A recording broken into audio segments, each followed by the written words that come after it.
When my granddaughter got married, I kept silent about the $50 million I had inherited from my late husband. Thank God I did, because just a few days later her husband showed up with lawyers and subscribe to the channel and share your stories in the comments. And now let's get started. My name is Martha Lane, 74 years old. Yesterday I was dressed in my best pale blue dress, the one I had ironed 3 times because my trembling hands couldn't stand even a wrinkle on the fabric. I sat at the head table of my granddaughter's wedding banquet, smiling dutifully at the photographer who told me to lift my chin, sweetheart. I lifted it, though my throat felt tight, as if the lace collar itself were strangling me. Grace, my Grace, walked past me in a gown that shimmered like frost under the lights. She laughed with her bridesmaids, lifted her glass to every toast, leaned into her new husband, Tyler Reed, with that kind of blind devotion only the young can summon.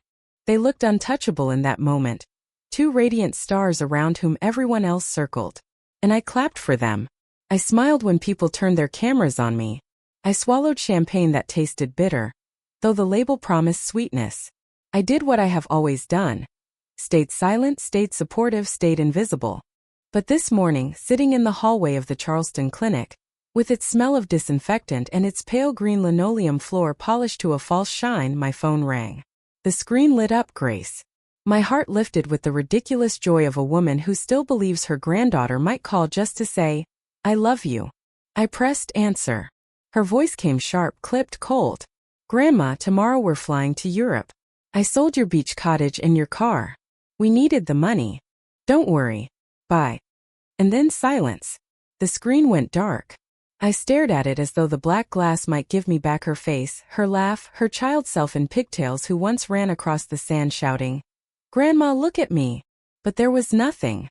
Just the echo of her words. "I sold your beach cottage. I sold your car." Do you know how betrayal sounds when it's spoken by blood? It doesn't sound like anger or cruelty. Sounds like routine. Like she was informing me the milk had spoiled or the postman had left a parcel. That casual. That final. Yesterday at the banquet, Tyler had made a toast that should have warned me. He raised his glass and said, half joking, half serious, "The old should pass their assets to the young before they turn to dust." Laughter rippled through the crowd. Someone muttered, "Clinging to the past, that's what they do." Grace laughed too, though not as loudly as the others. She glanced at me across the table. A flash of hesitation. Then she turned back to Tyler, kissed his cheek, let the cameras capture her perfect profile. I said nothing. My lips touched the rim of my glass but no sound came out. Why? Because none of them knew the truth I carried like a locked safe inside my chest. None of them knew that I, Martha Lane, the quiet widow with thinning hair and a Ford pickup older than Tyler himself, was sitting on $50 million. $50 million. Hidden in trusts, deeds, accounts my late husband, Jack, had arranged with the foresight of a chess master. Jack, my Jack, who died 3 years ago with a tired smile on his face, pressing my hand as though he was passing something invisible into it. "Be careful, Martha," he whispered. "Not everyone you love will love you back." I thought he meant grief. I thought he meant loneliness. But he meant this. He meant Tyler's greedy smirk, Grace's cold voice on the phone. He meant this very moment. At the wedding, as I watched Tyler laugh with his friends, I saw it. The way his eyes skimmed over me as if I were already gone. The calculation in his smile when someone mentioned inheritances. The certainty that Grace's grandmother was nothing more than a poor widow, clinging to a small cottage and a rusty truck.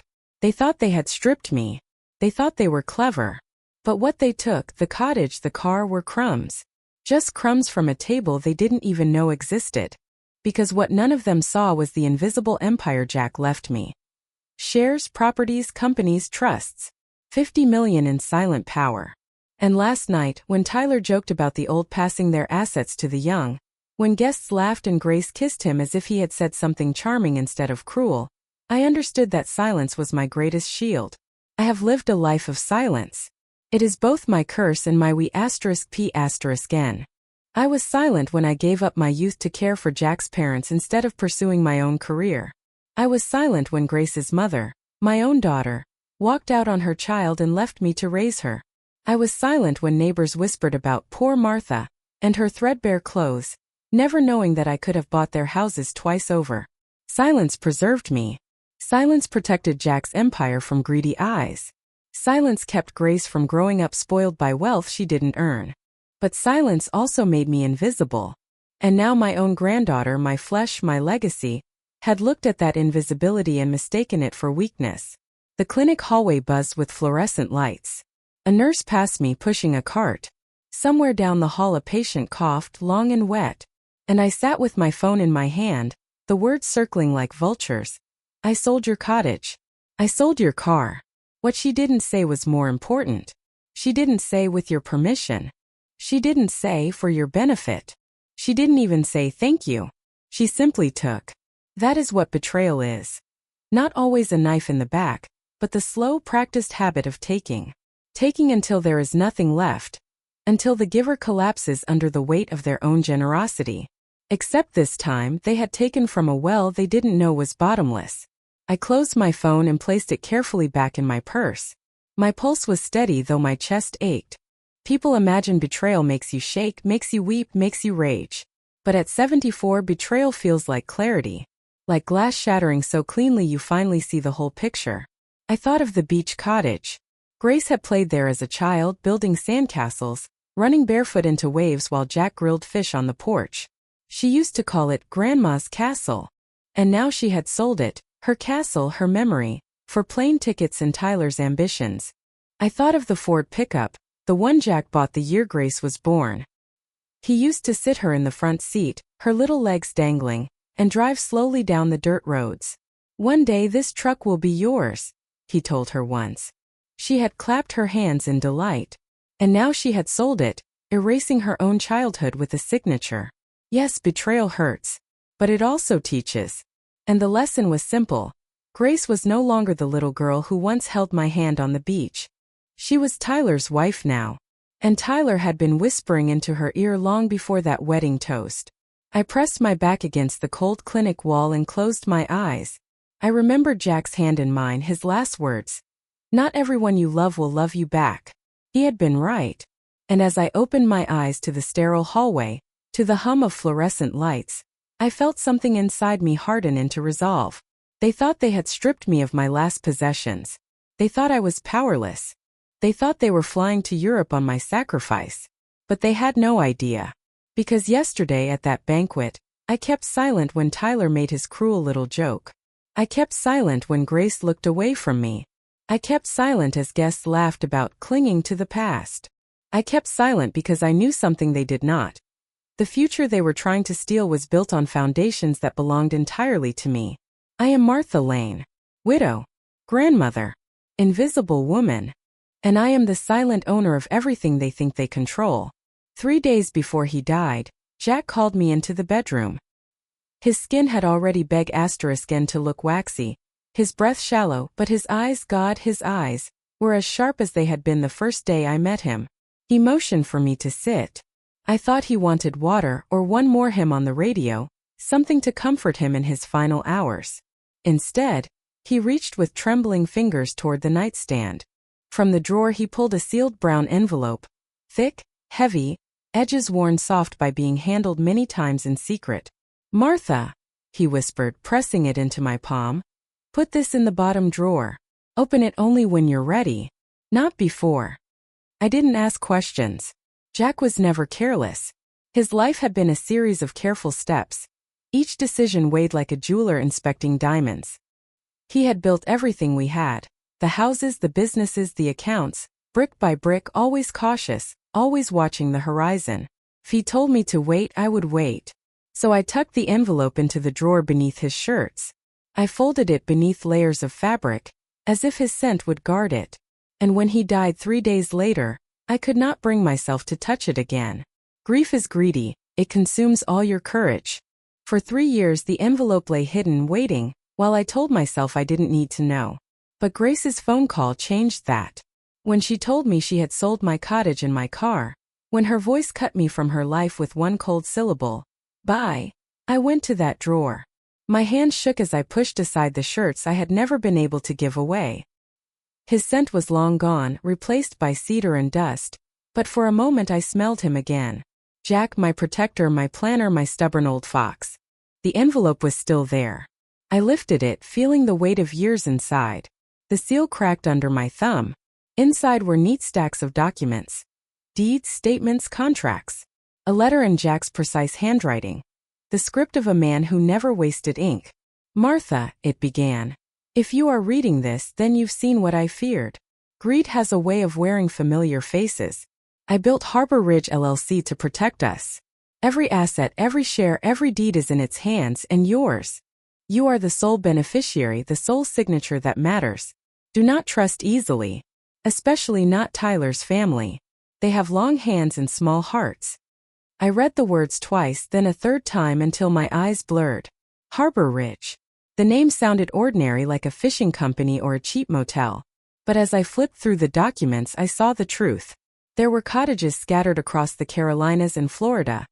Quiet little properties I had thought Jack had sold years ago.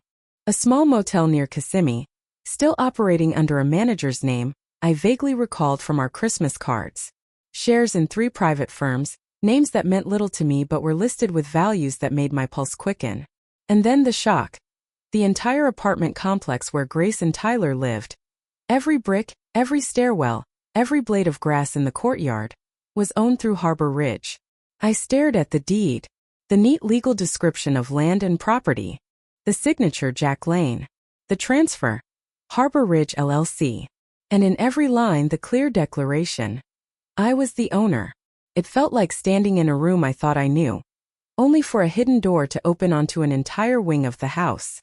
A wing I had lived beside but never entered. Jack had made me wealthy beyond anything Grace or Tyler could imagine. But he had also made me invisible. I was the quiet widow, the poor grandmother clinging to her old truck, the woman pitted by neighbors and dismissed by in-laws. And behind that mask, I held the deeds to their very lives. I pressed the papers against my chest. My hands trembled, not from fear but from recognition. Jack had seen further than I had. He had known the storm would come, and he had left me shelter. I unfolded the rest of his letter. You are wealthy, Martha. But wealth is both shield and we *p***n. It will not love you back. Use it with caution. Do not reveal it until you know whom to trust. Remember, some masks are only removed when greed grows desperate. You will know the moment. When it comes, do not hesitate. I set the papers on the table and sat staring at them until the light shifted across the floor. Outside, children shouted in the street, their voices high with joy, while inside my house the silence grew heavy with revelation. I thought of Grace. Of her soft hands, once so eager to hold mine as a child. Of the way she used to beg Jack to tell her stories at bedtime. Of how she called him Grandpa Jack the Brave. Did she remember any of that when she sold my cottage? Did she remember when she signed away my truck? Or had Tyler's voice drowned out her own memory, whispering that youth was entitled to inherit what age had earned? Jack had written, "Do not trust Tyler's family." I wondered if he had also meant Grace by extension. That thought stabbed deeper than any betrayal. To mistrust a stranger is easy. To mistrust your own blood is a wound that never fully heals. I looked again at the list of properties, my eyes catching on the apartment complex. Grace and Tyler's home. The place where they held barbecues, invited friends, took photos in front of their rented townhouse door, as though they owned the world. They had no idea that every rent check, every neighbor's complaint, every patch of grass mowed in that courtyard belonged to me. To Harbor Ridge. To Jack's foresight. And they had mocked me, called me old, laughed about passing assets before I turned to dust. They didn't realize they were standing on my ground. I gathered the papers back into the envelope, but the letter I kept separate. I read it again, whispering the words as if Jack could hear me. You will know the moment. When it comes, do not hesitate. The moment had come. Grace's call had been the spark. Tyler's smirk at the wedding had been the warning at *T. And Jack's letter was the loaded we *P***n placed in my trembling hands. I looked around my small kitchen. The chipped tiles, the worn linoleum, the faded curtains Grace had once mocked. Grandma, you should redecorate. This looks ancient. Ancient. That was the word she used. She didn't see the patience, the careful economy, the decades of sacrifice woven into those curtains. She only saw age, and age to her meant irrelevance. But Jack's empire was not irrelevant. And neither was I. I folded the letter carefully, sliding it into my Bible between the Psalms. I wanted Jack's words close to God, guarded by Scripture, where greedy eyes would never think to look. Then I sat at the table, staring at the phone Grace had used to sever me with a single sentence. My fingers hovered over her name. I could call her back, ask why, beg for explanation, plead like a fool. But Jack's words rang in my ears. When it comes, do not hesitate. So I didn't call. I didn't beg. I didn't explain. I simply sat in the silence, my heart pounding with a strange new clarity. I had been discarded like trash. But trash does not hold deeds to fortunes. Trash does not command companies, cottages, complexes. I was no one's trash. I was the silent owner of everything. The morning after the wedding, I woke with a headache that had nothing to do with champagne. My house smelled faintly of stale flowers and perfume, remnants of the bouquet Grace had pressed into my hands before leaving for her hotel suite. "Keep these, Grandma," she had said with a perfunctory smile, already leaning into Tyler's arm. I had placed them in water, but the petals were already browning at the edges, as if they too sensed their giver's indifference. I had barely finished my tea when the phone rang again. Tyler's mother's voice filled my kitchen, sweet and brittle. "Martha, we're hosting a little family brunch this morning. You must come. 10 o'clock sharp." Not an invitation. A command. I considered refusing. My head was heavy, my body tired. But something in her tone told me refusal would be used against me later. "See," they'd say. "She isolates herself. She's bitter. She doesn't know how to join in." I had been silent too long to hand them that *p***n. So I dressed again in my blue dress, though it seems now smelled faintly of last night's sweat, and made my way across town. The brunch was held at Tyler's parents' house, a sprawling brick mansion with a manicured lawn. Cars lined the driveway, new models glossy with polish. My Ford, humble and battered, looked like a relic among them. Inside, the air was heavy with the smell of bacon and butter. The dining table was long and gleaming, set with crystal glasses and china so pristine it looked borrowed. Laughter spilled from the room before I entered. The same laughter I had heard at the wedding, warm for each other but sharp as knives when turned on me. They sat me at the far end near the door. Not beside Grace, not near Tyler, not among the important ones. No, I was placed like an afterthought, an ornament too old to polish. Tyler's mother clinked her glass. "Now that the children are wed, we must look to their future. They'll need a strong start, won't they?" She smiled at me with a sweetness that felt like arsenic. "Martha," she continued, voice rising so all could hear, "don't delay the transfer. The young couple needs stability. You've had your time. Give them your pickup too. What do you need it for? At your age, walking is healthier." Laughter erupted around the table. Someone filmed with a phone, their lens glinting as they captured my humiliation. I kept my eyes on my plate, though my ears burned. I wanted to say, "That truck is mine. Bought with Jack's sweat. You have no right." But the words died in my throat. Silence, my shield, my curse, held me prisoner again. Grace glanced at me once, quickly, her expression unreadable. She did not defend me. She did not protest. She tucked her hair behind her ear and let Tyler pour her another glass of juice.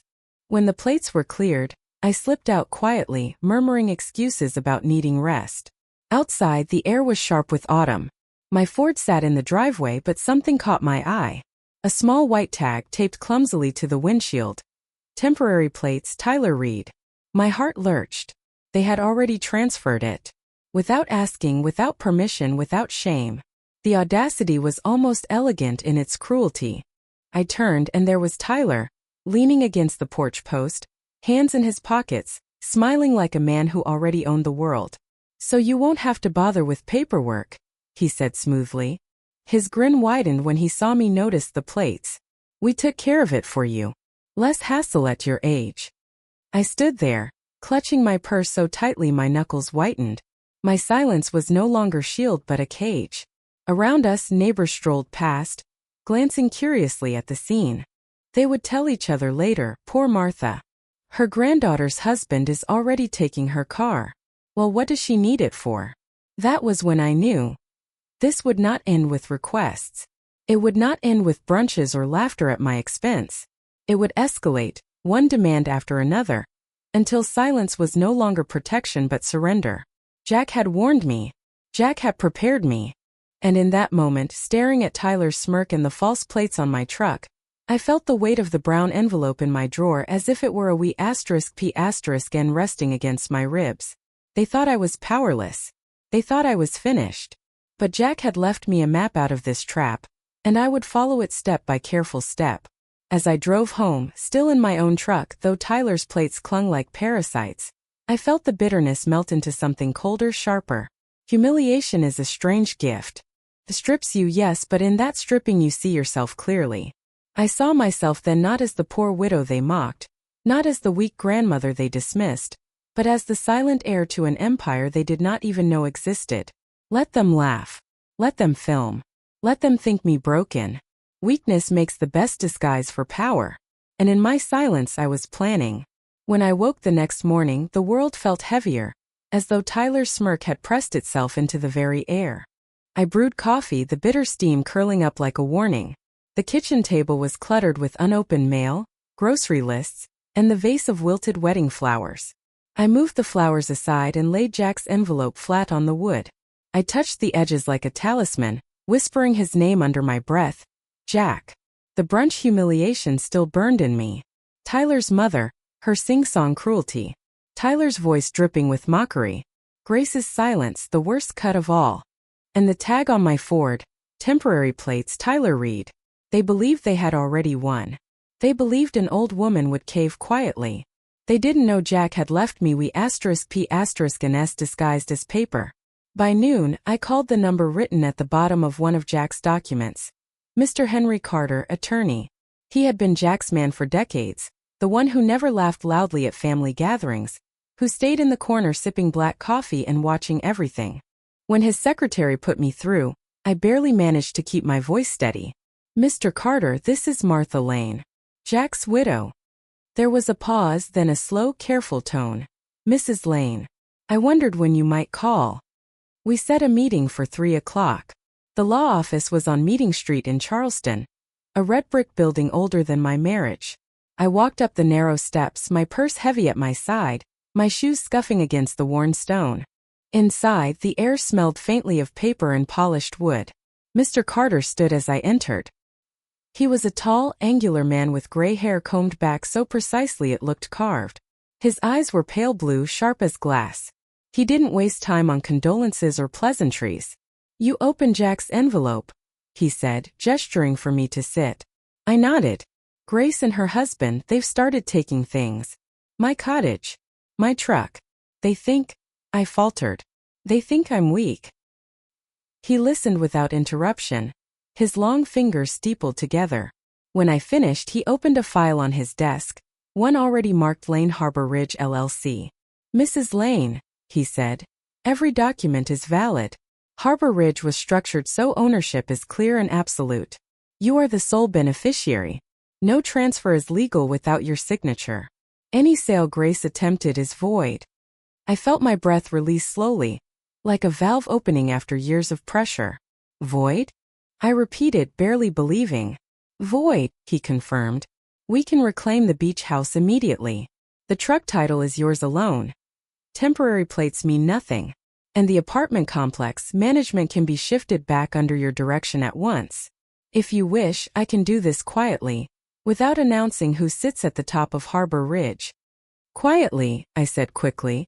My voice surprised me with its firmness. They mustn't know yet. Not until I'm ready. Carter inclined his head, almost approving. Jack always said you understood the power of silence. His words struck me deep. Silence had been my curse at the brunch, at the wedding, for years of being dismissed. But in Carter's mouth, silence became a wee *p*n*. A disguise. A waiting blade. Handle it, I said. My hands trembled in my lap, but not from fear. From resolve. Return what is mine, but keep my name hidden. Carter closed the file with a soft thump, the sound of a judge's gavel. Consider it done. When I left the office, the Charleston streets shimmered under the afternoon sun. Spanish moss draped from the oaks, their shadows stretching like fingers over cobblestones. Tourists laughed. Children tugged at their parents. A street violinist played something mournful near the fountain. I walked slowly, my purse pressed close, and for the first time in years I felt as if it didn't just carry a wallet and keys. It carried dynamite. In that purse was not only money but power, hidden behind faded leather and old receipts. And when the time came, I would flip the switch. Tyler and Grace would find themselves not triumphant but in darkness. I paused at the corner cafe where Jack and I once shared pecan pie after his doctor's appointments. I remembered his hand covering mine, his voice low. "Martha, trust comes last. Test it always." At the time I thought he was speaking of business partners. Now I realized he had meant family too. I sat on a bench and watched the flow of strangers passing. None of them knew I owned their apartments, their vacation cottages, perhaps even their employer's shares. They saw only a tired old woman resting her swollen feet. And that was fine. Let the world underestimate me.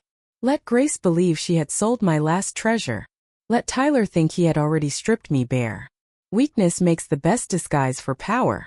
That night, back home, I placed Jack's letter on the table once more. The words shone under the lamplight. "You will know the moment. When it comes, do not hesitate." I whispered aloud as if to Jack himself, "The moment has come." And for the first time since the wedding, since the call, since the brunch where they laughed at me, I slept without fear. Because I knew the truth. They thought they were wolves circling prey. But I was the silent hunter waiting in the trees. 1 week later the phone rang again. It was Mr. Carter, his voice as calm and deliberate as the tick of a grandfather clock. "Mrs. Lane," he said. "The Carolina Beach sale was void. The buyers have been refunded. The house is back in Harbor Ridge's portfolio. Your truck's registration is secured in your name. Tyler's temporary plates are revoked. And as of this morning, the apartment complex is no longer under the Reed's chosen manager. All operations are returned to Harbor Ridge control." I closed my eyes. For a moment I saw Jack smile, tight-lipped, triumphant, the way he used to look when a plan settled into place. "Good," I said softly. Only one word, but it tasted like a victory feast. On the same day I opened my laptop, more out of habit than interest. Social media glittered with photos of Grace and Tyler. Their luggage posed like trophies at the airport, their faces pressed close in a kiss, captions beneath reading, "New chapter. Big investments in Europe ahead." Hundreds of likes. Dozens of comments. Tyler's cousins teasing, "Grandma's stash must be fat," with laughing emojis. Others congratulated them on their smart start. As if betrayal were a form of cleverness. I scrolled, my chest hollow. They were being celebrated for theft. No one saw the ugliness beneath. No one knew their Europe trip was already funded on debts, void sales, and false assumptions. And in my own neighborhood, the whispers circled like vultures. "Poor Martha," a woman sighed in the grocery aisle. "Her granddaughter sold everything out from under her. Can you imagine?" Another clucked her tongue. "That young man Tyler, shameless. And she's too soft to stop him." I smiled faintly, not correcting them. Let them believe I was pitiful. Let them think I had lost my last cottage, my old truck. Pity is the finest camouflage. Because while they mourned me as a victim, I was quietly gathering my empire back into my hands. The first time I saw the beach house listed again in my files, my throat tightened. Carolina Beach, where Jack had taught Grace to fish, where we had grilled shrimp on the porch while gulls screamed overhead. I remembered Grace running barefoot, her small fingers sticky with watermelon juice, laughing as Jack pretended to chase her across the sand. That cottage was no longer theirs to sell. It had returned to me like a prodigal child. Not as a prize, not as a memory, but as a fortress. The truck, too, came home to me in spirit. I ran my hand over the steering wheel, its leather worn smooth by decades. Tyler's plates were gone, replaced with my rightful registration. "You're still mine," I whispered to the wheel, as if Jack's ghost could hear me through the metal. And the apartment complex, the crown jewel of Jack's planning, shifted silently under Harbor Ridge's control. I held the paperwork in my lap, marveling. Grace and Tyler still lived there, strutting around the courtyard as though they were lords of the land, while in reality they stood on ground I owned, under roofs I commanded, with neighbors who unknowingly paid rent into my accounts. Power is strange when it is invisible. It feels both intoxicating and lonely. That evening I sat on my porch with a cup of tea. A neighbor stopped by, shaking her head. Martha, I'm so sorry. I heard about Grace. About the cottage. About your truck. Her eyes brimmed with pity, and for a moment I wanted to tell her the truth, to declare. They failed. Everything is still mine. But Jack's words echoed. Do not reveal it until you know whom to trust. So I nodded, accepted her sympathy like a mourner accepting condolences. Pity thickened around me like fog, and inside it I hid my growing strength. I thought of Tyler swaggering in Europe, believing he had drained me. I thought of Grace posting photos of cappuccinos in Paris, her ring glittering under cafe lights. They thought they were soaring, but I knew they were already falling. Carter's updates trickled in over the next days, each one a thread pulled from Tyler's carefully woven fabric. Accounts frozen, deeds secured, management changed. His web was unraveling, and he didn't yet feel it tightening around his own throat. A night I wrote in my journal. Not just notes but strategy. Who had mocked me at brunch, who had filmed me, who had laughed loudest. I wrote their names as if keeping a ledger. Betrayals recorded, debts to be collected. I am not vengeful by nature. But humiliation etches itself into the skin. And I had been humiliated one time too many. On Sunday, the church sermon was about meekness. The pastor spoke of turning the other cheek, of forgiving 70 times 7. I sat in the pew nodding along, lips pressed into a smile. No one could see the war playing out inside me. When service ended, an old friend patted my hand. Martha, you're such a saint. Losing all that and still sitting here in peace. Saint. The word clanged in my head like mockery. Saints are remembered for suffering silently, for bleeding without striking back. But I was no saint. I was a widow armed with documents sharper than any blade. And my silence was not forgiveness. It was strategy. The turning point came when I walked through the apartment complex at dusk. I wore plain clothes, blended among tenants who didn't glance twice at me. Children rode bikes in the courtyard. Mothers carried groceries. The smell of fried onions wafted from an open window. Grace and Tyler's unit stood among them, its porch light glowing warmly. From behind the veil of Harbor Ridge, I owned every lock and key here. Every cracked sidewalk, every light bulb. Grace thought she had sold my cottage, my truck, my dignity. But she still lived in my house. Slept under my roof. Turned on my lights. I stood there a long time, until the streetlights flickered on. Then I turned and walked away, heart steady.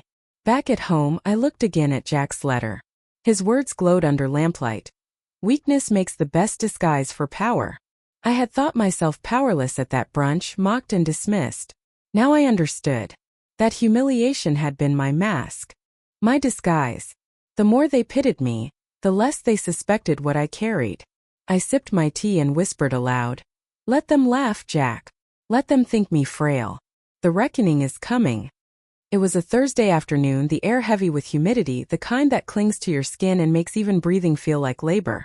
I had just returned from the market, carrying a bag of peaches, when I saw them. 3 suited men stood at the edge of my lawn like vultures. And in the middle, leading them like a commander, was Tyler Reed. His posture was rigid, his expression sharp, but his eyes betrayed the flicker of nerves he couldn't hide. Neighbors had already gathered on their porches. In Charleston, spectacle spreads faster than fire. And this was a scene no one wanted to miss. I clutched my grocery bag tighter and walked slowly toward them. Mrs. Lane, Tyler said, his voice loud, deliberately projecting so the neighbors could hear. We're here on behalf of the family. By agreement, you owe the young couple $1.2 million in cash and the beach cottage. Immediate transfer is expected. I stopped halfway up the path, the peaches weighing heavy in my arms. One of them slipped and rolled onto the grass, bruising against the dirt. The arrogance in his tone was practiced, polished for the stage. He wanted witnesses. He wanted my humiliation to be public, like the brunch, like the wedding toast. This was no negotiation, it was theater. I'll need that in writing, I said quietly. His smile spread wide. Gladly. He snapped his fingers and one of the suited men opened a folder, pulling out papers with crisp edges. Tyler slapped them down on the hood of my truck with the flourish of a showman. Here are the terms, he announced. This way, the whole neighborhood knows we've been more than fair. Fair. The word curdled in my mouth. I stepped closer, the heat pressing on my back, the stares of neighbors prickling my skin. My hand shook slightly as I picked up the folder. The papers rustled, heavy with false authority. Tyler smirked, his voice dripping with satisfaction. You don't need that old truck anyway. Think of it as passing the torch. I didn't answer. Instead, I turned toward my porch, folder in hand, my steps slow but steady. At the top of the stairs, I accidentally dropped a small envelope from my purse. It slid across the wood and spilled open. The neighbors leaned forward, curious. A business card fell into view, white and clean, embossed with 3 words. Harbor Ridge LLC. The shift was instant. Tyler's eyes froze on the card. His jaw twitched just once, but enough for me to see it. He recognized the name. He knew what it meant. For the first time, the confidence in his grin faltered. I bent slowly, picked up the card and tucked it back into the envelope. Careful with your papers, Mrs. Lane. One of the suited men muttered awkwardly, but the power in the moment had already shifted. The neighbors whispered among themselves, their curiosity buzzing like bees. They didn't know what Harbor Ridge was, but Tyler did. His face told me everything. He had stepped on a landmine. I met his eyes. Thank you for the folder, I said, my tone calm, measured. I'll review it. And with that, I turned, opened my front door, and left them standing in the heat, their performance collapsing in silence. Inside, I laid the papers on the table without opening them. I didn't need to. They were nothing more than Tyler's attempt at int*medation, noise dressed as law. But outside, the effect had already rippled. Neighbors murmured, some bold enough to call across the street. Everything all right, Martha? I smiled faintly and waved, the picture of composure. Behind me, through the curtain, I saw Tyler snatch the folder back from the truck, his jaw tight, his gestures sharp as he barked at his men. They left in a hurry, but not before half the neighborhood had seen his mask crack. That night, I sat at my kitchen table with Carter on the phone. I described the scene in careful detail, the folder, the neighbors, the dropped card. He chuckled softly, a dry sound. That was clever, Mrs. Lane. Letting him see the name without saying a word. It will keep him awake tonight. Will it stop him? I asked. No. It will only slow him. He'll scramble now, trying to confirm how much you know, how much you control. But you've shifted the balance. He can't assume you're helpless anymore. I sipped my tea, staring at Jack's letter still lying on the table. Jack always said the first move matters most. I suppose this was mine. Carter's voice softened. And you played it well. Now let him reveal his desperation. Desperation always leaves evidence. The following days confirmed it. Tyler's energy shifted from smug control to frantic motion. Grace posted fewer photos from Europe. The comments under their pictures grew pointed. When are you coming home? What about your debts? Others mocked openly. Guess Grandma's pockets weren't as deep as you thought. The mask of wealth and ease was slipping, and Tyler was scrambling to hold it together.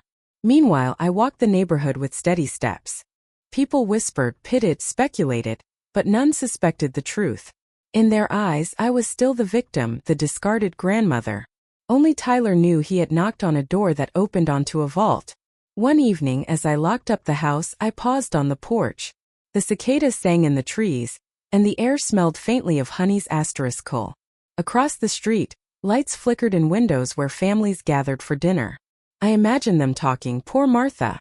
She'll lose everything soon. I smiled to myself. Let them think it. Because Tyler's first public attack had failed. And beneath his arrogance, he now carried fear. I had seen it in his eyes, in the twitch of his jaw, in the way his voice dropped after the card appeared. The war had only just begun. And silence was still my sharpest P***n.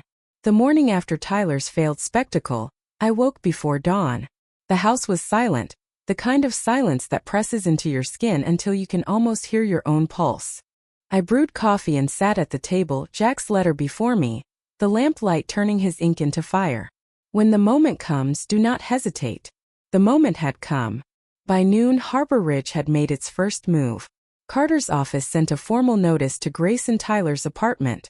The language was clean, surgical, devoid of emotion. Violations found: illegal remodeling, unauthorized subletting of storage space. Correct within 30 days or vacate. A simple piece of paper slid under their door, yet it carried the full weight of ownership. Ownership they didn't even know belonged to me. That evening my phone rang. Grace's name. I let it buzz twice before answering, my voice calm, almost bored. "Grandma, there's a mistake," she cried, her voice breaking. "We got this notice about the apartment. Tyler says it's nothing, but you know we've done some work here and—" Her words tumbled over each other, a stream of panic. I let her finish, then said softly, "Then fix it." She froze. The silence stretched so long I could almost hear her breathing. Finally, "Tyler will fix it. Don't worry." But I did not reassure her. I didn't soften my tone with the old grandmotherly warmth she was used to. I gave her only 2 words. "Fix it." Then I ended the call. For years she had known me as the woman who always rescued, always soothed, always paid. That woman was gone. Meanwhile, Carter's digging continued. His reports came like chapters in a crime novel. "Mrs. Lane," he said one afternoon, "Tyler's finances are a house of cards. He's taken loans using the apartment complex as collateral." I frowned. "But he doesn't own it." "Exactly. Which means those loans are fraudulent. Once we notify the banks that Harbor Ridge holds the deed, his collateral collapses. Every dollar he borrowed becomes debt with no anchor." I sat back in my chair, my teacup trembling in my hands. The image of Tyler grinning at the brunch flashed before me, his teeth white, his tone mocking. And now I pictured him receiving notice from his lenders, realizing the ground beneath him was quicksand. "Send the notices," I said. Carter's voice held a hint of satisfaction. "Already done." Days later, the results began to ripple outward. Tyler's bravado online turned brittle. The lavish posts slowed. One night, instead of Paris cafes and Rome piazzas, Grace uploaded a blurry photo of instant noodles in a hotel room with the caption, "Rough night, but love carries us through." The comments were merciless. "What happened to your champagne breakfasts? Did Grandma's well run dry? Guess Europe isn't so glamorous without cash." Grace didn't respond. Tyler stayed silent. But I knew behind those screens they were scrambling like cornered animals. Neighbors still pitied me. On the porch, Mrs. Hale shook her head. "Martha, I can't believe what your granddaughter did. Selling your cottage, your car. And now I hear she's in Europe living large. You poor thing." I smiled faintly, folded my hands. "Yes, poor me. Let them think it." Pity was the perfect cover. Inside my walls the truth glowed. The cottage was mine again, the truck secure, the apartment complex reclaimed, the loans collapsing under Tyler's fraud. And yet, despite the satisfaction, I felt a heaviness in my chest. Because Grace was still caught in his web. Her voice on the phone, frantic, pleading, blind. She hadn't yet seen the truth of the man she had chosen. But she would. The final proof came late one night when Carter called, his tone urgent. "We've uncovered private IOUs," he said. "Not just bank loans. Tyler's borrowed from individuals, shady ones. He promised them repayment based on rent from the complex." "And now?" I asked. "Now those promises are dust. Harbor Ridge has notified them officially. The property was never his to pledge." I imagined Tyler's face, the sweat gathering at his temples, the way his hands would clench as he realized he had nothing to offer but excuses. He would be running now, chasing fires with no water, death snapping at his heels. "Good," I said quietly. Carter paused. "Mrs. Lane, you should prepare. He won't take this quietly. Men like Tyler never do. He'll strike back harder. He may even use Grace as his shield." I set down my teacup with deliberate care. Let him try. That night, as I sat on the porch, the cicadas humming in the dark, I thought of Jack. Of how he had always said the first move defines the game. This was my first move. A notice slipped under a door. A bank's letter revoking collateral. Paper against arrogance. Silence against noise. They thought I was powerless. They thought they could strip me bare. But the first stone had been cast, and the ripples were already reaching their shores. And I was only just beginning. It was 2 weeks after Tyler's legal attack collapsed when Grace came to me unexpectedly. I was in the living room, knitting in the late afternoon light, when I heard the front door open without a knock. She still had a key. My heart clenched, but I didn't rise. Grandma. Her voice floated in, tentative, almost childlike. I looked up to see her holding a small brown envelope, aged and creased, my name written on the front in Jack's steady hand. I found this, she said quickly, as if she feared I might snatch it away. It was in one of the boxes of old papers at the apartment. Tyler didn't even notice it. But it has your name. For a moment the room blurred. Jack's handwriting. That unmistakable loop on the M. The way his letters leaned forward like men marching into wind. My breath caught in my throat. Give it here, I said softly. Grace handed it over, curiosity burning in her eyes. Inside was a small brass key, heavy for its size, engraved with a number. 311. There was also a folded note, written in Jack's hand. Martha, if Grace ever reaches a crossroads, use this wisely. Box number 311. Jack. My heart thundered. A crossroads. I glanced at Grace. Her face was pale, her lips pressed tight. She looked thinner than at the wedding, her glow dulled, her eyes ringed with shadows. Grandma, what is it? She whispered. Come, I said simply. We'll see together. The next morning we went to the central bank. The building's stone facade loomed high, its brass doors reflecting the morning sun.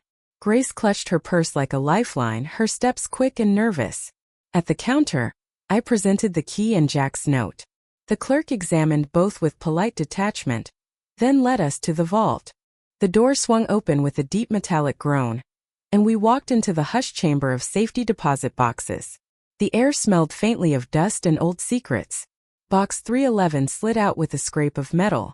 I opened it with trembling fingers. Inside lay a velvet pouch and a sealed envelope. I opened the pouch first. The light caught immediately, emeralds and sapphires, their facets alive with green and blue fire. Old cuts, heirloom settings. A necklace, rings, brooches, each one heavy with history and value. Grace gasped, her hand flying to her mouth. Oh my God, Grandma. I spread them carefully on the table, the jewels glowing like captured starlight. Then I opened the envelope. Inside were Jack's words. For Grace. If she comes to ruin or rebirth, these are hers. But use them wisely. Jewels are easy to sell, but harder to restore.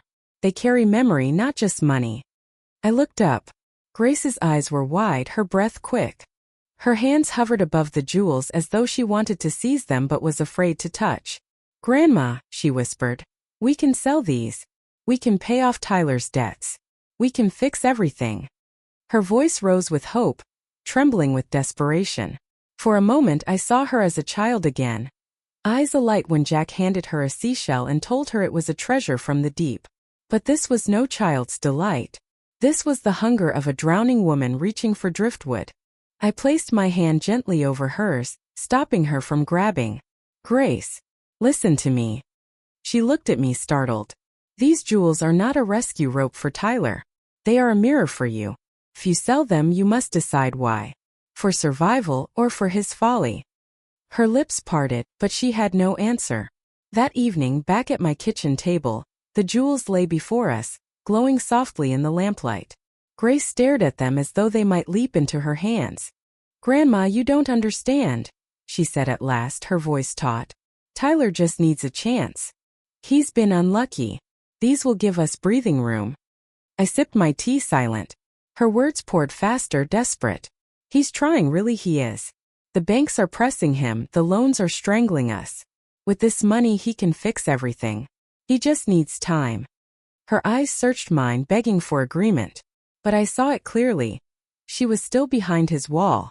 A wall built of lies and promises, and she couldn't see the cracks. Finally I said, Grace, the jewels are yours.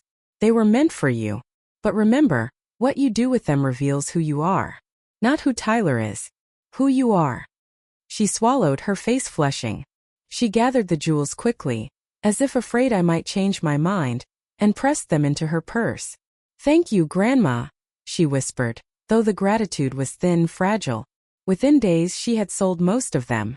I learned later from Carter's report. The emerald necklace, the sapphire ring, 2 brooches. The total came to about $240,000, far less than she'd imagined. The banks took their cut immediately. Tyler's private lenders devoured the rest. The breathing room she had prayed for lasted less than a week. And what did she keep? 2 pieces only. Jack's emerald ring and my grandmother's brooch, both tucked away in her jewelry box. Perhaps out of sentiment, perhaps out of fear of selling everything. When she came to me again, her voice was weary. It wasn't enough. Not even close. I said nothing. She stared at the floor. I got a job. Night cleaning.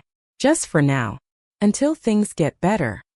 Her hands trembled slightly as she spoke, and for the first time I saw the blisters on her fingers, the bruises under her nails. That night she came home after dawn, smelling of bleach and sweat. She sank into my kitchen chair, her shoulders slumped. "Mrs. Hale, the older woman I work with," she murmured. "She told me something tonight." She said, "Some clean because they had no chance. Others clean because they wasted theirs. Which are you?" Her voice cracked. And I said the second. I wasted mine. I looked at her but did not answer. "No, I told you so. No lectures. Only silence. Because sometimes silence is the only soil where a lesson can take root." Later, when she went upstairs to sleep, I remained at the table. The faint glimmer of the brooch she had kept lay on the wood, left behind in her haste. Its stones caught the light, small sparks in the dimness. The jewels had not saved her. They had stripped her illusions instead. And that was the beginning. Grace had always been a girl of soft hands. Even when she was little, she would wrinkle her nose at mud pies, preferring clean shells and dry sand. As a teenager, she painted her nails weekly, her fingers always glistening like jewels. I used to tease her. "One day, Grace, you'll need those hands for real work." She would laugh, toss her hair and reply, "That's what men are for, Grandma." I never laughed back. Now, in the stillness of my kitchen, I watched those same hands blister and crack. After selling Jack's jewels, the money had vanished into creditors' pockets as quickly as rain sinking into dry earth. Tyler had not fixed anything. His debts were a wildfire too vast for a handful of water. Grace returned home one morning, her hair tied back messily, her nails broken, the pads of her fingers red and raw. She slumped into the chair across from me, her uniform still smelling of bleach. "We cleaned office floors all night. I thought my back was going to snap." Her voice was hoarse, thin, as though the night had wrung it dry. I poured her tea and slid it across the table. She drank, wincing at the heat. Then she spoke quietly as if confessing. "Mrs. Hale, the woman I work with," she said something. She said some people clean because life gave them no choice. Others clean because they wasted their chances. She asked me which one I was. Her eyes lifted to mine, wide and wet. I said the second, Grandma. I wasted mine. The words fell heavy in the kitchen. For a long time I said nothing. Silence is often sharper than scolding. Grace bowed her head, fingers twisting in her lap. For once she didn't demand. She didn't whine. She just sat, humbled, drinking bitter tea as dawn broke across the curtains. That week I watched her learn lessons no inheritance could buy. Her first paycheck came, tiny, barely enough for groceries. She stared at it with disbelief, her lips parting as though she had been handed a cruel joke. "All those hours," she whispered. "And this is it?" "Yes," I said softly. "That is what work feels like." She blinked at me, shame coloring her cheeks. She folded the check carefully into her wallet, as if reverence might make it grow. The next night she came home limping. "My shoes aren't right for this," she muttered, peeling them off to reveal swollen feet. She soaked them in a basin of salt water while I watched from the doorway. "Do you want new shoes?" I asked gently. She shook her head. "Not from you. I'll buy my own." It was the first time I had heard her refuse money. A small step, but a step nonetheless. Meanwhile, Tyler's mask was crumbling.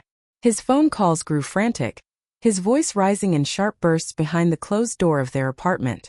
Grace stopped bragging about him. She stopped bringing up his plans. When neighbors asked, she muttered excuses. "He's traveling, he's meeting investors, he's sorting things out." But at night, when she returned from scrubbing toilets and sweeping offices, her silence told me the truth. One morning she arrived with red-rimmed eyes. "Tyler asked me to take another loan in my name," she admitted. I said no. I can't do it anymore. I only nodded. As weeks passed, I saw her change in small, nearly invisible ways. She stopped scrolling her phone during meals. She began eating slowly, gratefully, as though each bite mattered. She started asking me how I cooked certain dishes, scribbling notes in a small notebook. One afternoon, I came in from the garden to find her sweeping my kitchen floor. "I thought I'd help," she said simply, without asking for anything in return. Startled me. Grace, who once mocked my curtains as ancient, now wiped them gently with a damp cloth, humming softly. She folded my dish towels. She even polished the wooden banister of the stairs. Not out of guilt. Out of something new, respect. And yet, the shadow of Tyler still clung to her. His debts kept piling, his schemes unraveling. Carter's reports revealed the scale of his lies. Forged documents, fake promises, a trail of desperation. Each paper Carter slid across his desk was another piece of evidence that Tyler was not just careless, but corrupt. I never told Grace the full extent. She still spoke of him with a flicker of loyalty, as though admitting the truth would shatter her completely. But I knew the day was coming when she would see. For now, it was enough that she scrubbed offices at night and my floors by day. Enough that she asked, "How can I help, Grandma?" instead of "What can you give me?" The turning point came one morning when she came home. Her uniform damp with sweat, her face streaked with exhaustion. She sank into the chair, head in her hands. "Grandma," she whispered, "I used to think I was special, that the world owed me something, that people like you, people like Tyler, would make sure I never had to suffer." Her shoulders shook. "But now I see I was nothing. Just spoiled. Just entitled." I reached across the table and touched her blistered hand. It was rough now, calloused, no longer the soft hand of the girl who built castles in sand. "You're learning," I said quietly. She lifted her eyes, brimming with tears. "Do you think I can still change?" "Yes," I said simply. "If you want to." And for the first time in months she smiled. Not the polished smile for photos. Not the tight smile of pretense. But a real fragile smile, like a candle flame struggling against the dark. That night, as she slept upstairs, I sat at the kitchen table with Jack's letter. His words glowed once more. "You will know the moment. When it comes, do not hesitate." The moment had come, but not in the way Tyler imagined. He thought the moment was about property and power. But Jack knew better. The real moment was about Grace. About whether she would drown in entitlement or rise through humility. And though she was still flailing in the current, I saw her begin to swim. I closed my eyes and whispered into the silence. "She is learning, Jack. Slowly, painfully. But she is learning." By the time September settled over Charleston with its heavy rains and damp mornings, Carter's voice had become a constant presence in my life. Always measured, never hurried. Each call from him felt like the next stitch in a vast, invisible net being pulled tighter around Tyler Reed. One Monday afternoon, as thunder cracked in the distance, he laid out the first thread. "Mrs. Lane," he said, "we have copies of loan documents with Grace's forged signature. Tyler used her name to secure credit lines she never authorized." I closed my eyes. The rain hammered the window, echoing the pounding in my chest. My Grace signed nothing? Nothing. We compared handwriting samples. A crude forgery, but passable enough for desperate lenders. He's been leveraging her innocence to buy time. I gripped the phone tighter. My mind flashed to Grace as a child, her little hands holding crayons, scribbling crooked letters. Those same hands now blistered from scrubbing floors, while her husband scribbled lies in her name. What happens when the lenders realize? I asked. "They'll come for her, unless we intervene. But don't worry. We have enough proof to clear her if it comes to court."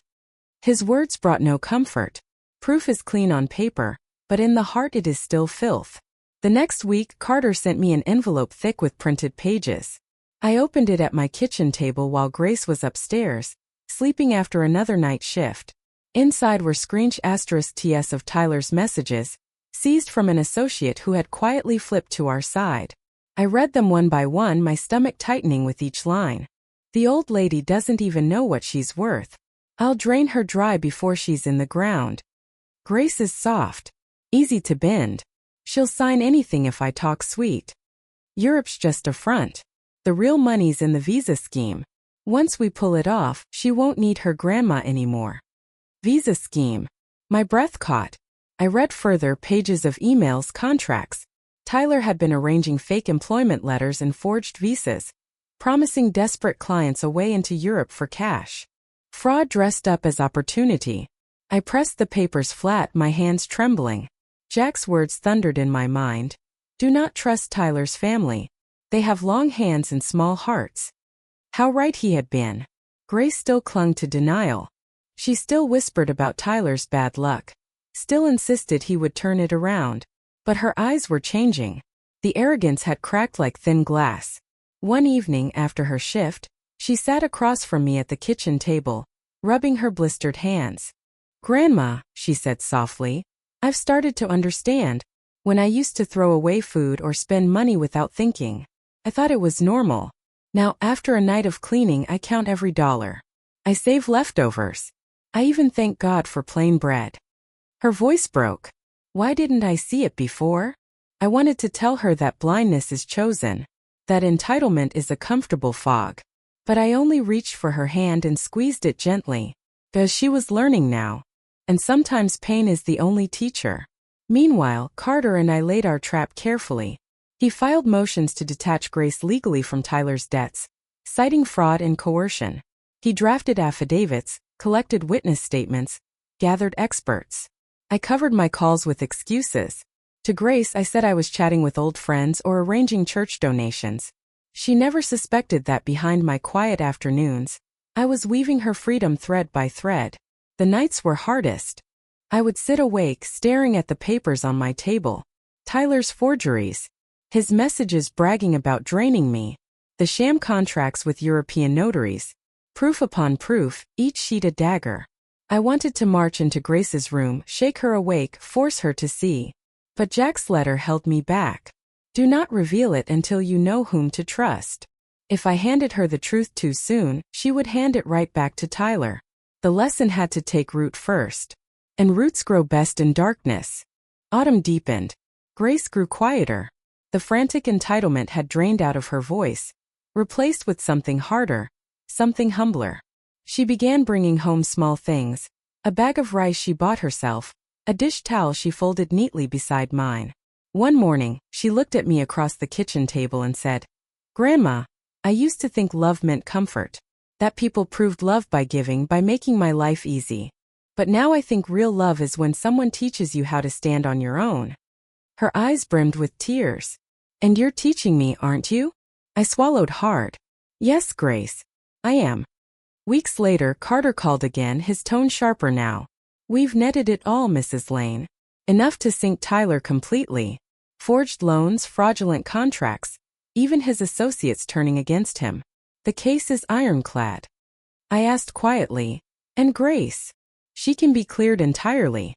The evidence shows coercion. She was a victim, not a partner. But we must time it carefully. Let Tyler fall first. If we move too soon, he'll drag her down with him." I looked at the ceiling, hearing Grace's soft breathing from her room above. She had no idea the storm we were preparing, the net tightening around her husband. "Do it," I whispered. By winter, Tyler's empire of lies had begun to collapse. His lenders circled like sharks. His fraudulent contracts were exposed. His visa scheme drew the attention of investigators abroad. Grace scrubbed offices at night and counted pennies by day, her arrogance gone, replaced by gratitude. She had not yet seen the whole truth, but she was no longer blind. And I let the silence hold, because the net was nearly ready to snap shut. The day came without warning. It was a gray morning in late December, the kind of Charleston day when fog rolls in thick from the harbor and clings to the streets like sorrow. I woke knowing it was time. My bones told me. My silence had done its work. The lesson had bitten deep enough. Now the truth had to surface. Grace stumbled into the kitchen after her shift, her hair damp with mist, her hands red from bleach. She poured herself coffee without speaking, sat across from me, and rubbed her temples. "Grandma," she whispered, "I can't keep this up forever. I'm so tired. Tyler, he keeps calling from God knows where. He says he has plans, but all I see are debts. Sometimes I think..." She stopped, biting her lip. Her eyes glistened. "Sometimes I think I married a man who only knew how to destroy." Her voice broke on that last word. I reached across the table, covering her blistered hand with mine. Finish your coffee. We're going to see someone. She blinked at me, confused. Who? Mr. Carter, I said simply. Jack's lawyer. It's time you knew. The office was quiet when we arrived, the fog still heavy outside. Carter greeted us with his usual precise politeness, bowing his head slightly toward Grace. Mrs. Reed, he said, his voice dry but not unkind, please sit. Your grandmother asked me to show you something. Grace shifted uneasily in the leather chair. She looked small, curled in on herself, her night shift exhaustion still clinging to her. Carter opened a folder and slid the first document across the desk. These, he said, are affidavits proving that your signatures on multiple loans were forged. Tyler Reed used your name without consent. Here, look. Grace picked up the page. Her eyes scanned the lines, widening at the crude imitation of her own handwriting. But this isn't me. No, Carter said. And with this evidence you will not be held liable. You are free from his debts. Her lips parted, trembling. Who paid for all this? Who gathered this proof? Slowly she turned to me. I did, I said simply. Her breath caught. You. Yes. Quietly, while you were cleaning offices at night, I was clearing your name. The paper slipped from her fingers, landing softly on the desk. Carter opened a second folder. This one was heavier, thick with deeds and statements. He laid them out like cards on a table. Harbor Ridge LLC, he said. Properties across the Carolinas and Florida. A motel in Kissimmee. Shares in private firms. And most pertinent, the apartment complex where you and Tyler reside. All under the ownership of this trust. All controlled by one person. Grace frowned, confused. Who? I met her eyes. Me. Her mouth opened but no sound came. She stared at me as though I had just spoken a foreign language. I am Harbor Ridge, I said, my voice steady. Your grandfather left it all to me. $50 million, Grace. Quiet, hidden, waiting. And I have been the sole owner since the day he died. Silence filled the room. Even the tick of Carter's wall clock seemed to vanish. Grace's face shifted slowly, from shock to disbelief to something darker. Shame.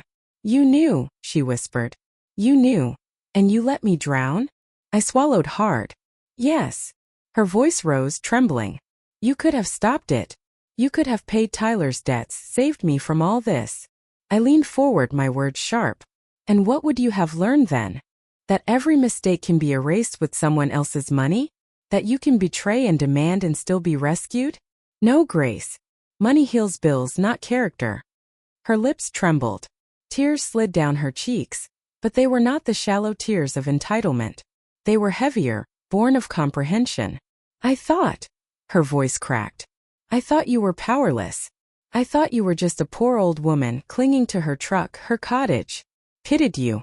And all this time, she buried her face in her hands. All this time you were stronger than all of us.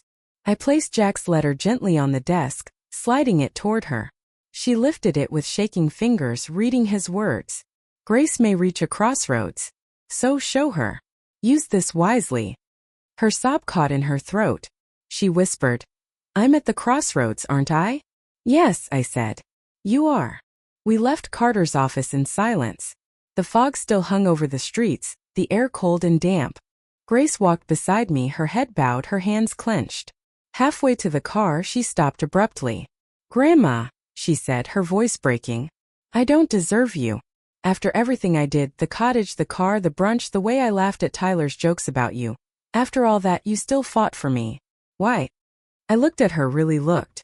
The arrogance was gone. The mask had cracked. She stood raw and bare before me, trembling under the weight of truth. Because you are my granddaughter, I said softly. And because love does not always mean rescue. Sometimes it means letting someone hit bottom so they can push themselves up. Her tears spilled freely now. She leaned into me, sobbing against my shoulder, her voice muffled. I'm sorry, Grandma. I'm so sorry. I held her, but my heart was cold. Forgiveness is not a word you speak once. It is a long road paved by proof of change. That evening at home, she sat at the kitchen table with me, silent for a long time. Finally she spoke, her voice low. I'm quitting the job tomorrow. I raised an eyebrow. Not because I want to run from it, she hurried, but because I want to finish this last shift first. I want to remember what it felt like, what my mistakes cost. I don't ever want to forget. I nodded. Then finish it. Not for the money, for the memory. She managed a small smile through her tears. For the memory. That night, when she went to bed, I sat alone with Jack's letter once more. I whispered into the silence. The lesson has landed, love. She sees now. Not everything, not yet, but enough.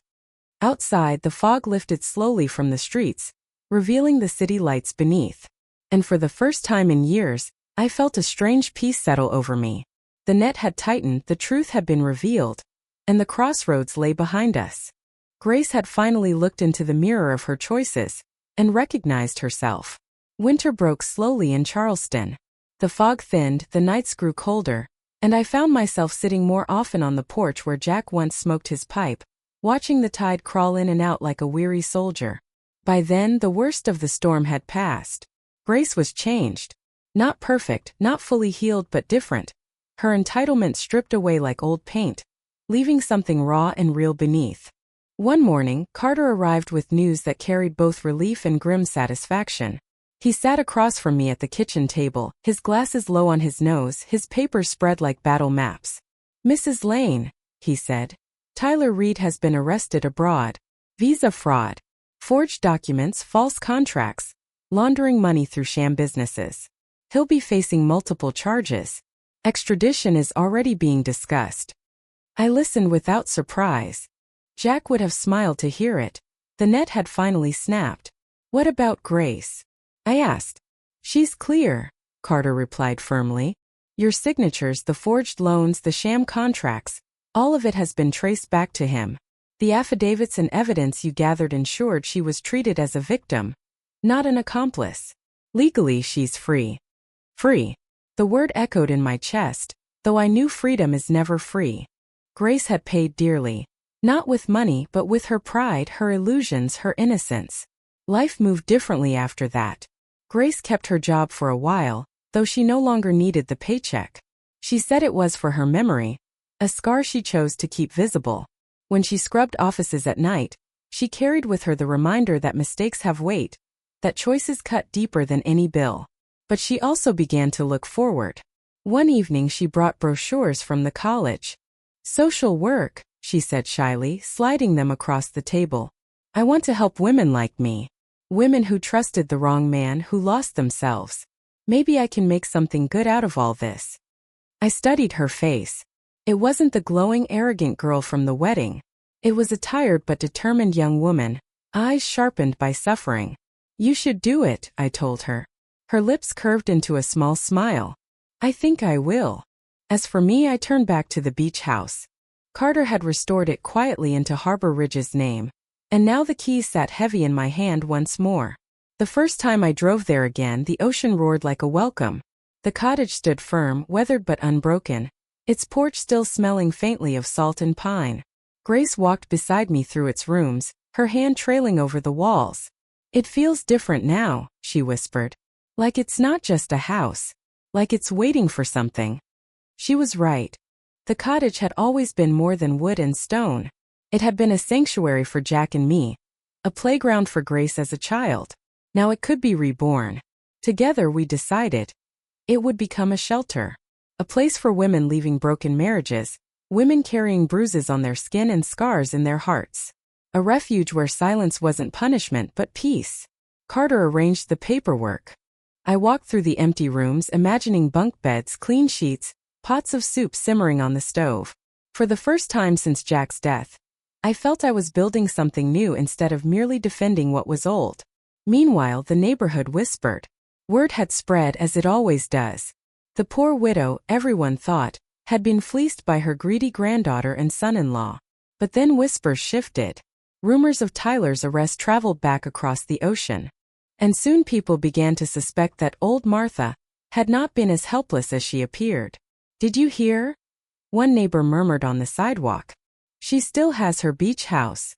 Another added. "And apparently she owns more than just that. Some say the whole complex Grace lived in is hers." I did not correct them.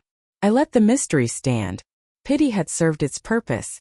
Now suspicion could do the rest. Let them wonder. Let them whisper. One evening, Grace and I sat on the porch of the restored cottage, listening to the surf. The air smelled of salt, the horizon dark and endless. "Grandma," she said softly, "I don't know how to thank you. Not just for saving me from Tyler, but for letting me fall first. For letting me see who I really was."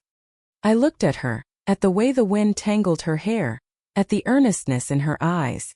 "You don't owe me thanks. You owe me proof. Live differently. Build something that lasts. That will be thanks enough." She nodded, her expression solemn. "I will."